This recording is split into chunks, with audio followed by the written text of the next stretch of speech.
Welcome to episode 887 of Apartment Hacker. This is Mike Burnett, Apartment Hacker. It's my mission to tease out human potential in the multifamily space. Quick story. I found this story to be really relevant in today's world, and it doesn't matter how old you are. The story is about a little girl who went out to a restaurant with her parents, and the waitress comes over and to take the order.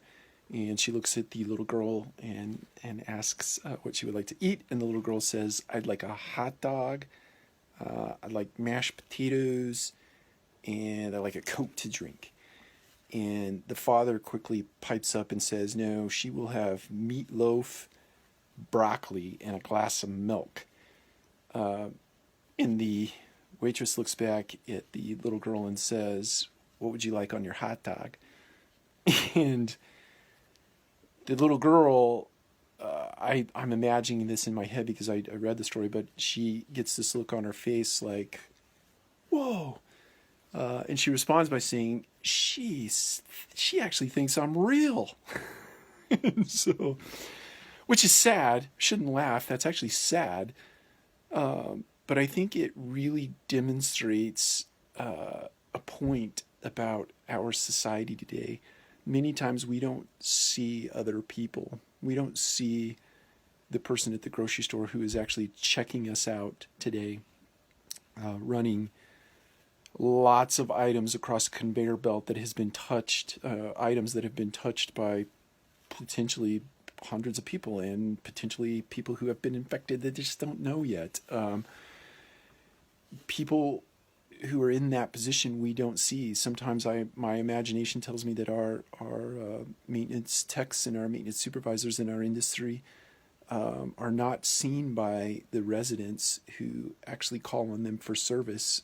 They're just a means of getting something done, and they're not treated with respect and with dignity. Just like the little girl and her father just completely ignoring her as a person in her effort to eat something that she really desired to eat, healthy or not.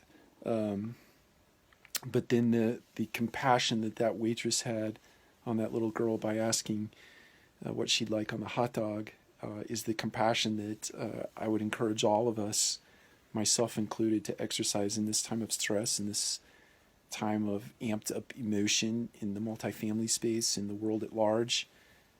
There are many times that our emotions are going to be way out of whack, really driven by fear, which is likely driven in part by media, in part by people who are actually trying to hurt other people in the world, or just out of pure, call it ignorance, in not really potentially knowing otherwise. There are people in the world that compassion is just not part of their DNA.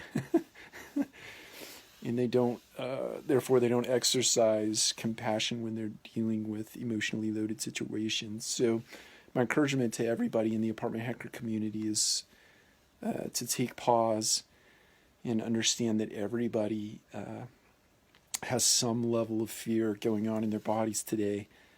And that is coming out in weird and unusual ways. And our message to you today, my message to you, is stop and see people. Actually see them. Understand that they're human, just like you are. And we are called upon to be compassionate to each other, especially in times of great need or in crisis. So get out there today, exercise some compassion to those people that you are serving or that you are in service of, and understand that the emotions are running high, and you have a choice to make. That's a catalyst, and you have a little choice window in there. Choose compassion over an explosive reaction, so to speak. Take care. We'll talk to you again soon.